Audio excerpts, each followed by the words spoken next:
The year was 1541, and England stood at the brink of a momentous shift. The air was thick with whispers, and the royal court was fraught with tensions as one of the most shocking executions in English history was about to unfold. Few know this gruesome tale, and fewer still remember the victim's name, buried beneath the weight of history and the tides of royal power. It was a time when the monarchy had supreme control over every aspect of life in England, from the lowest peasant to the highest noble. Yet even within these hallowed halls, not all were safe. In fact, some of the most brutal executions came from the very people who ruled over the land.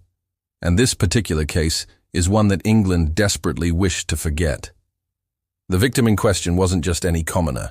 She was a lady-in-waiting, a close confidant of Queen Catherine Howard, the young and beautiful wife of King Henry VIII. A woman of status, she had everything to lose. And yet, in one fatal moment, she became the center of a conspiracy that would forever tarnish the reputation of the Tudor court. Her name was Jane Boleyn, and though she shared a last name with Anne Boleyn, she was not as lucky as her infamous sister-in-law. Jane had a reputation for being loyal, maybe too loyal, but it was a loyalty that came at the cost of her own integrity. She had been accused of being complicit in the downfall of Catherine Howard, one of the most tragic figures in Tudor history, and in a kingdom where betrayal was punished with the severest of consequences, Jane would pay the ultimate price. But what led Jane to this dreadful fate? The rumors surrounding her were as dangerous as they were scandalous. It was said that she had been an active participant in the courtly intrigues, pushing the young queen deeper into a dangerous relationship with her lover, Thomas Culpeper. Catherine Howard, naive and trapped by her own desire for affection, had been swayed by Jane's counsel. Some even went as far as to accuse Jane of personally fabricating false evidence to ensure Catherine's fate. Her trial, one of the most secretive in history, was held behind closed doors in the Tower of London. There were no crowds to witness the brutal proceedings, no journalists to report the scandal. It was a trial designed to protect the monarchy and its fragile image. The king, already scarred by the tragic execution of Anne Boleyn, his second wife, could not afford another scandal like that. The details of Jane's trial are scarce, and much of what we know is clouded in mystery. However, it is believed that she was accused of being part of a plot to defame Catherine's reputation, and perhaps most shocking of all, of plotting against the very king who had once been her protector. In a land where one's fate often rested on the whim of a monarch, Jane's destiny was sealed long before she ever stood trial. The king's judgment had been passed down with terrifying finality: death. And so, Jane's life came to a tragic end on a cold, foggy morning. The execution was carried out in the usual royal fashion, without ceremony, without compassion, and most certainly without any sign of mercy. As Jane knelt before the executioner, the weight of history bearing down upon her, she likely realized that this would be the last moment of her life. England, in all its royal grandeur, had turned its back on her, and no one would ever remember her name again. The events leading up to Jane Boleyn's execution were not only tragic for her, but also spoke volumes about the merciless nature of the Tudor court. As the executioner's axe was raised, Jane's final moments would echo through history, her name cemented in the annals of royal betrayal, even though England desperately tried to erase it from collective memory. But why, you might ask, did this seemingly insignificant woman become the target of such harsh punishment? Jane's loyalty to Queen Catherine Howard, combined with her unfortunate association with courtly intrigues, proved to be her undoing. But in truth, her downfall was far more than just a story of betrayal.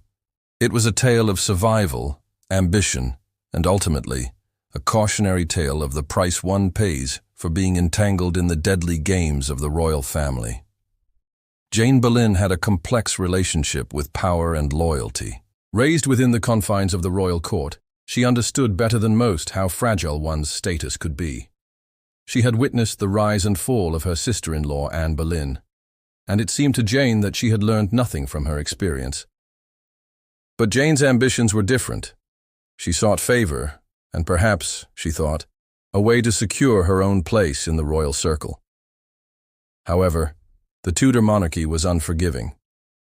Once King Henry VIII decided to sever ties with someone, no matter their rank or the history they shared, there was no turning back. Jane had found herself caught in a web of politics, romance, and power plays she was too deeply involved in to escape. She had become a key player in the tumultuous and dangerous politics of Henry's court, where loyalty was often rewarded with the sharpest betrayal.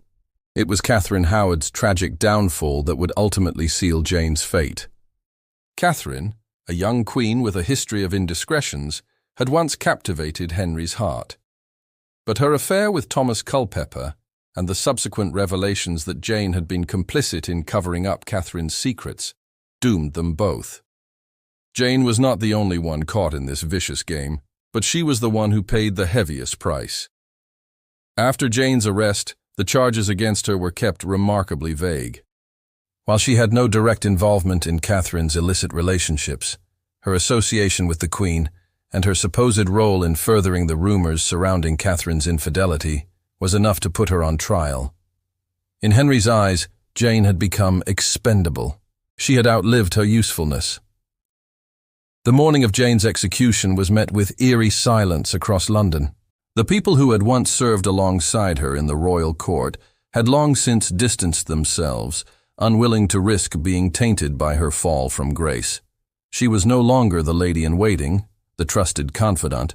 She was a pawn in a game of power. Her life weighed against the fragile stability of the monarchy. She faced her execution with little more than quiet resignation, her fate sealed by the very people she had once served. The execution itself was a somber affair. Unlike the dramatic public executions of other royal figures, Jane's death went largely unnoticed. The executioner was swift, and Jane's life ended in the cold, shadowed tower. Her body was hastily disposed of, and soon after, the memory of her existence began to fade, tucked away into the dark corners of royal history.